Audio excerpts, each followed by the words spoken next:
मेरा नाम शहरोज़ है। फ़िलहाल मैं भोपाल में रहता हूँ। इस बात को बीते हुए 5 साल हो गए हैं। आज से 5 साल पहले मैं अपने परिवार के साथ ही रहता था, लेकिन अब चीज़ें अलग हैं। खैर, अब सब कुछ ठीक ही लगने लगा था, लेकिन कल अचानक से मेरे साथ कुछ अजीब सा हुआ। लोग कहते हैं कि ये ड्रग्स के नशे में हुआ।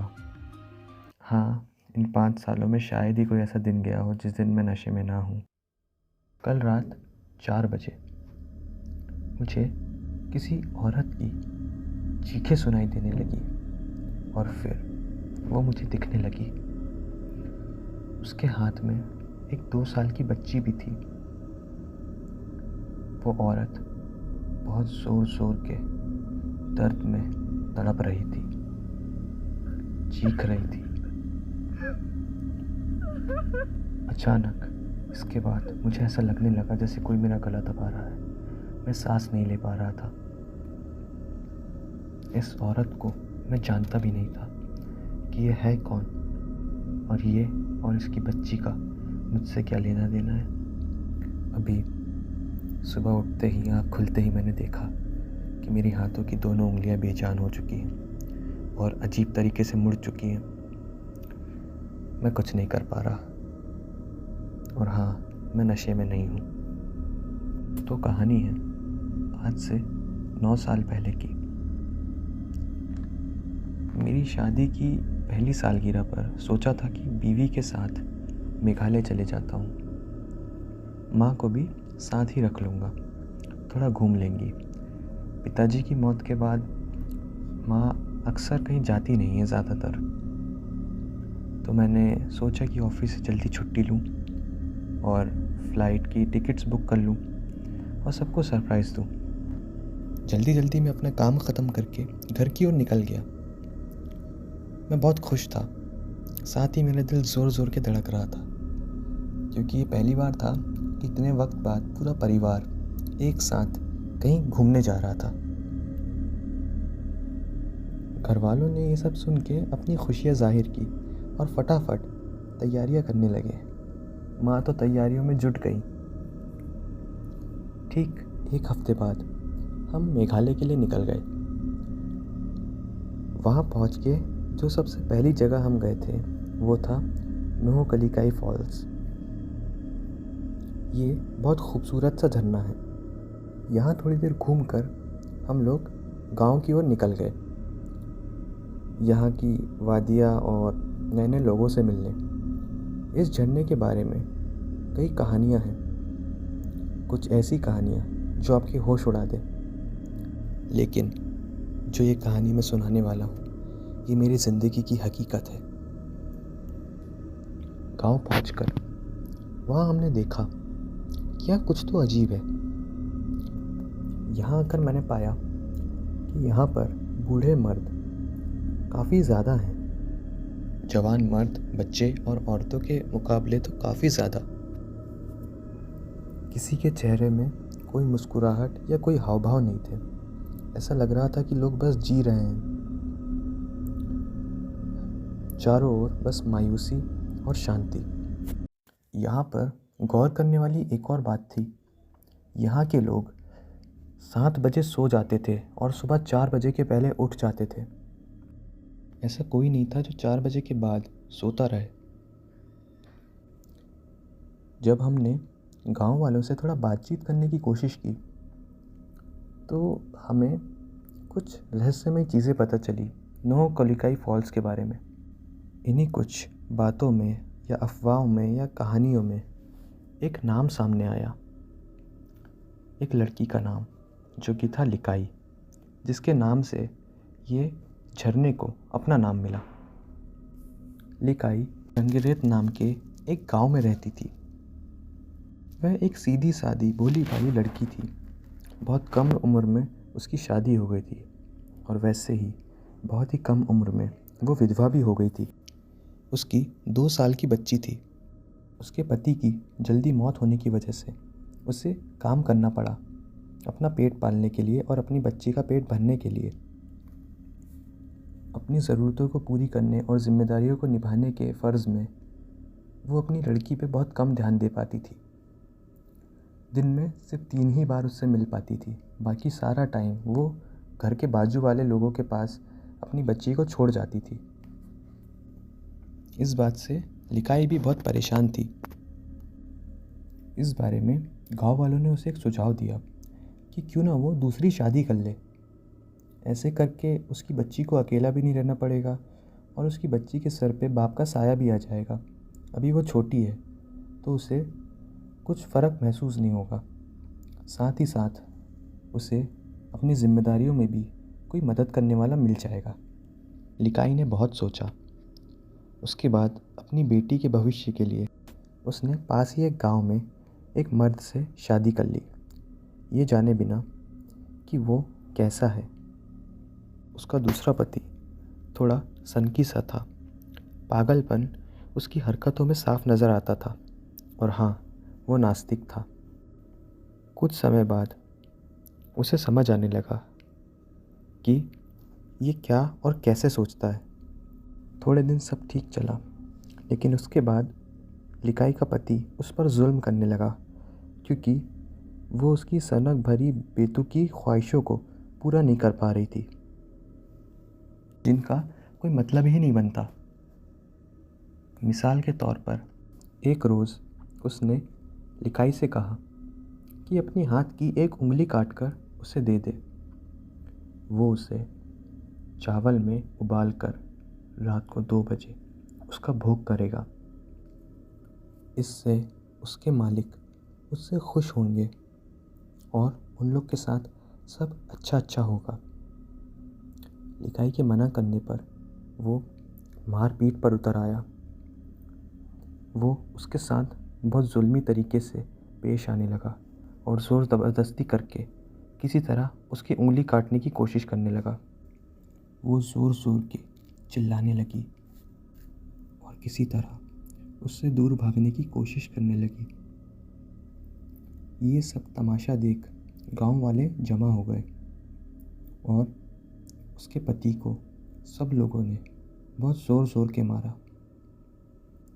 उस आदमी की सनक के बारे में ही सोच के और ये सब देख के लिकाई इतना डर गई थी कि वो वहीं बेहोश हो गई।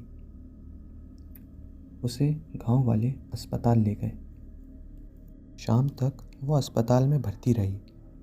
शाम को अस्पताल से छुट्टी होने के बाद वो तुरंत घर की ओर निकली।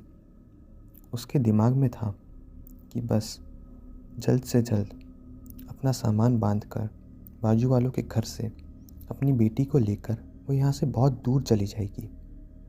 लेकिन जैसे ही वो घर पहुँची, उसने देखा कि उसका पति उससे माफ़ी मांग रहा है, उससे अफसोस जता रहा है, अपनी गलतियाँ मान रहा है। उसके लफ्ज़ थे कि लिकाई, मुझे माफ़ कर देना, मैंने तुम्हारे साथ ज़ोर ज़बरदस्ती की, लेकिन मैं वादा करता हूँ आज के बाद मैं तुम्हारे साथ कोई ज़ोर ज़बरदस्ती नहीं करूँगा। लिकाई ने कहा कि उसने उसे माफ़ कर दिया है, लेकिन उसका पति मानने को राज़ी नहीं था। वो कह रहा था, अगर तुमने माफ़ कर दिया है मुझे तो एक वक्त मेरे साथ बैठकर कुछ खाना खा लो, मेरे दिल को तसल्ली हो जाएगी। सब ठीक लगने लगा था। लिकाई उसके साथ बैठकर खाना खाने लगी और खाने की तारीफ़ करने लगी। वो उसे जताने लगी कि अब सब ठीक है, वो उससे और नाराज़ नहीं है।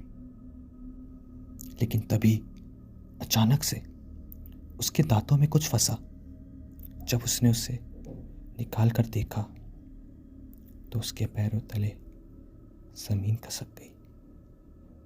वो उसकी बेटी की एक उंगली थी और पता नहीं प्लेट में कितना मांस पड़ा हुआ था जो वो खा रही थी। ये देखकर उसका पति मुस्कुराने लगा और ज़ोर ज़ोर से हंसने लगा। लिकाई उस आदमी के चेहरे में शैतान की झलक देख पा रही थी। लिकाई उससे भीख मांगने लगी, फूट फूट कर रोने लगी। उससे ये तक कहने लगी कि उसके साथ जो चाहे वो कर ले, बस उसे उसकी बच्ची लौटा दे। उस शैतान ने हाँ कहा और अंदर से एक थैली उठा लाई, उसके हाथ में थमाई और कहा कि बस इतना ही बचा था। उस एक पल में ही लिकाई की रूह कितनी बार मरी होगी वो कोई नहीं समझ सकता। उसकी इस हालत में भी उस आदमी ने लिकाई से कहा कि उसने जो कहा वो उसने किया, अब वो उसे अपनी एक उंगली काट कर दे दे। लिकाई ने पास ही पड़ा चाकू उठाया और उसका कत्ल कर दिया। उसने थैली उठाई और वहाँ से भाग गई बिना पीछे मुड़े। दौड़ते दौड़ते वो एक झरने के पास आ गई और वहाँ से कूदकर उसने अपनी जान दे दी। वो झरना था नोहकलिकाई फॉल्स। लेकिन कहानी यहाँ ख़त्म नहीं हुई। ये खून की स्याही से लिखी कहानी और आगे बढ़ी। मरते वक्त उस माँ के दिल से निकली बद्दुआ ने इस पूरे गांव पर बहुत बुरा असर डाला। और जैसा कि मैंने बताया था, मेरा पूरा परिवार मेघालय आया हुआ था। मेरी बीवी और मेरी माँ के साथ भी ठीक वही हुआ जो अभी मेरे साथ हुआ है। सपने में उन्हें भी एक औरत दिखी अपनी बच्ची के साथ। सुबह उठते ही उनके हाथ भी बेजान हो गए थे, उंगलियां टूट चुकी थी और अजीब तरीके से मुड़ चुकी थी। इसके कुछ समय बाद ही लिकाई की रूह के वश में आके मेरी बीवी ने खुद पर 15 बार चाकू से हमला किया और दम तोड़ दिया। कुछ ही देर बाद माँ ने खुद को आग लगा ली और चल बसी। मैं बहुत अकेला हो गया। मुझे कुछ समझ नहीं आया कि एक हफ्ते पहले जो एक हंसता खेलता परिवार हुआ करता था, उसमें अब सिर्फ मैं ही बचा हूँ, अकेला हूँ। घर लौटकर जब मैंने अपनी पत्नी का लॉकर देखा तो वहाँ उसकी प्रेगनेंसी की रिपोर्ट रखी हुई थी, जो कि वो मुझे बता नहीं पाई। मैं टूट गया और खुद को बर्बाद कर लिया। लेकिन अब मेरा भी वक्त आ गया है। मुझे भी वो औरत सपने में दिखी है। मेरे हाथ भी बेजान हो गए। पता नहीं कब और कितनी दर्दनाक मौत मुझे आ जाए, लेकिन इस तसल्ली के साथ मरूंगा कि ये बात आप तक पहुंचाई। इसे फिर पिछली बार की तरह दबाया नहीं गया, ताकि अगर आपको भी सपने में एक तड़पती रोती हुई औरत अपनी 2 साल की बच्ची के साथ दिखे तो अपने चाहने वालों को आप एक अलविदा कह पाएँ।